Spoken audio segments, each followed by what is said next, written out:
this time, everybody, we'd like to do the lead underarm turn. Okay, so the leader. Now this time, we're going to do the same thing. We start with our basic, but this time, the lead is going to sneak under this hand right here. Okay, and turn. Okay, now the follow is going to do the same thing. She's going to go a little bit forward. In England, they call this changing places. So we do change places a little bit to make it comfortable for each other. Boom, boom. We pass each other up, and we turn. That's the easiest way to do it. We pass each other up and turn. Now, same thing happens in reverse order. When I went under, say her palm went down, mine went up, just like we're saying about the follows turn. My palm went, whoever's going under, their palm is up. The other person has their palm down, just like that, okay? Now here's a trick to make this comfortable, okay? To let her know to go down the right side, because she doesn't know, she'll step forward right into you, is the common error, okay? So on the leads part, 1, 2, first I actually pull her towards my right shoulder, and then she starts going that way. So here we go. Step, step, push, pull, pull, right towards my left shoulder. Now once like I said before, we only do one lead at a time. So once I know she's going there, then I can start going under. Now she doesn't stop following her previous follow. She continues going and she picks up her next one.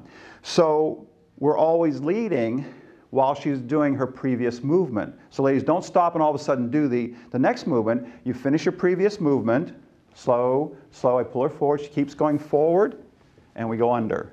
That's it. And we can touch fingertips, so that way we have enough room. So if you do have a height difference, this is important. I'm glad it came up. This is important too.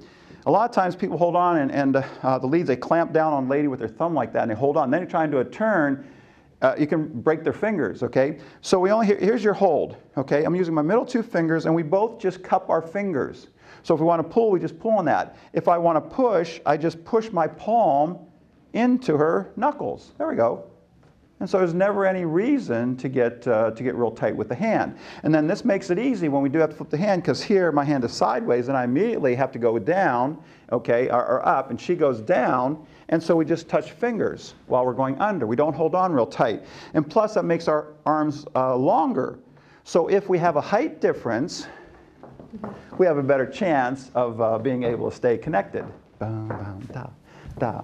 Right, and guys, make sure you lead towards your shoulder here, then go under, okay?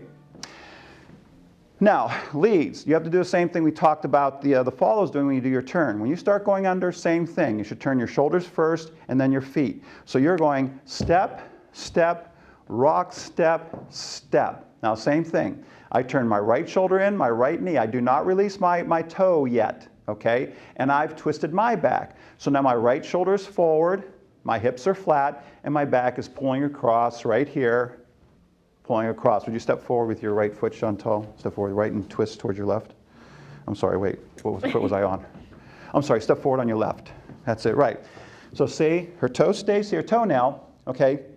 Not the ball. We actually come to the toenail for full release of the foot. And so here, the same thing. You notice her shoulders over here, hips over here, so she's pulling across her back. And that pull in our shoulders turns us around. So now, on the leads part, slow, slow, quick, quick, twist. Okay, now all we have to do is continue going. We don't even have to take our knees apart. We keep our feet separated, and we just put our weight on the right foot, and we're done with our turn. Very easy to do turns, especially later on when we do multiple turns. So we're here, slow, I lead her towards my right shoulder. I do my twist, boom, right. So remember, boom, boom, twist, boom. Your top and your bottom do not turn at the same time. Your top always goes first, then your bottom. There's almost a full count of music between those two parts, okay? And that's making you very rhythmical. It's giving you a lot of depth to your dancing. And like I was mentioning earlier, for both parts, leads and follows, when you come here, come to the tip of that toenail. That makes sure that you're totally on one foot, so when you turn, you're on one foot. A lot of times we get to the ball, so that means we still have partial weight back there. Then when we try and turn, we fall towards that foot. So make sure whenever you do a turn, make sure you come to the toenail so you know you're totally off your foot and you have a better chance of being centered. And remember how we center. We try and keep our sternum right between our knees.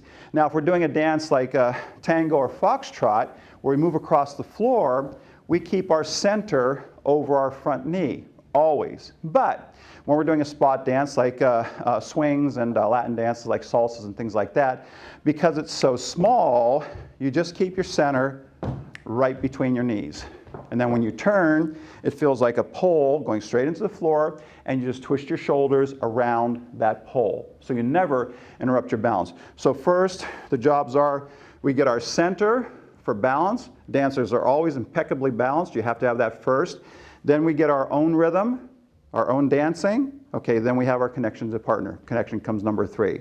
Okay, so there you have the man's underarm turn. Again, thank you for being with us.